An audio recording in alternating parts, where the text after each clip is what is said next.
नमस्कार दोस्तों, हमारे चैनल में आपका स्वागत है। अगर आपने भी अपने बच्चे के लिए कोई पॉलिसी ले रखी है तो उस पॉलिसी में आपको नॉमिनेशन ऐड कराना चाहिए, क्योंकि अगर आपने उस पॉलिसी में नॉमिनेशन ऐड नहीं कराया तो क्लेम के समय आपको बहुत सारी दिक्कतों का सामना करना पड़ता है। तो कैसे हम इसमें नॉमिनेशन ऐड कर सकते हैं, ये जानने के लिए आप इस वीडियो में हमारे साथ अंत तक बने रहें। अब सबसे पहले हम ये जानते हैं कि जब भी हम बच्चे के लिए पॉलिसी लेते हैं तो इसमें पॉलिसी में एक प्रपोजर होता है। अब प्रपोजर कौन होता है? प्रपोजर वो होता है कि जो पॉलिसी का प्रीमियम पे कर रहा है। और लाइफ एश्योर्ड कौन है? लाइफ एश्योर्ड बच्चा है। और जो प्रपोजर है वो इसके मम्मी या पापा, माता या पिता में से कोई भी हो सकता है। और वो प्रीमियम पे करते हैं और वो इसके लीगल गार्डियन होते हैं।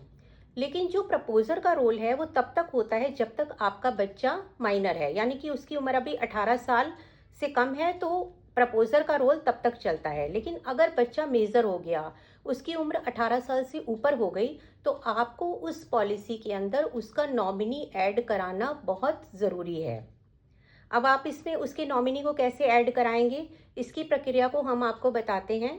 अगर आपने एलआईसी की कोई पॉलिसी ले रखी है तो उसमें आप नॉमिनेशन कैसे ऐड करेंगे, उसका सबसे सिंपल तरीका ये है कि आप सबसे पहले अपनी एक नियरेस्ट जो आपकी होम ब्रांच है आप उसमें जाएंगे। आपके पास पॉलिसी का डॉक्यूमेंट होना चाहिए। फॉर्म 3264 को आप फिल करेंगे, जिसमें आप बच्चे की केवाईसी यानी कि आप बच्चे का पैन कार्ड, आधार कार्ड, उसकी फ़ोटो और उसकी बैंक डिटेल, और इसके साथ साथ जो भी उसका नॉमिनी है उसका भी पैन कार्ड, आधार कार्ड, फ़ोटो, ये सब जो है आप उसमें ऐड करेंगे। आप इस नॉमिनेशन को ऑनलाइन भी कर सकते हैं। ऑनलाइन करने के लिए आप एलआईसी की ऑफिशियल वेबसाइट पर जाएंगे और उसमें जो आपका पॉलिसी सर्विसिंग की ब्रांच में जाकर जो भी उसका ऑप्शन है उसमें आप नॉमिनेशन को भी अपडेट कर सकते हैं। लेकिन ध्यान रहे कि सभी पॉलिसियों का जो अपडेशन है वो ऑनलाइन नहीं होता, कुछ कुछ पॉलिसियों का ही ऑनलाइन होता है। बाकी की जो पॉलिसी हैं उसमें आपको ऑफलाइन ही अपडेशन कराना पड़ता है। इसके लिए आप अपने एजेंट से संपर्क कर सकते हैं या आप पर्सनली जाकर भी अपनी होम ब्रांच में जाकर अपने बच्चे का नॉमिनेशन ऐड कर सकते हैं।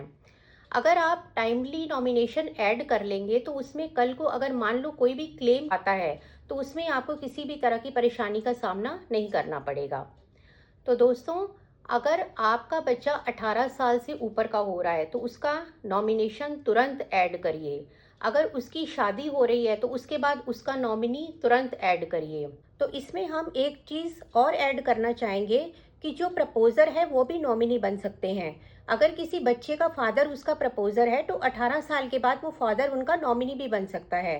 तो अगर आपको नॉमिनेशन चेंज करने के लिए किसी भी तरह की सर्विस की ज़रूरत है तो आप हमें पर्सनली कांटेक्ट कर सकते हैं या डिस्क्रिप्शन में दिए गए नंबर पर हमें कॉल कर सकते हैं।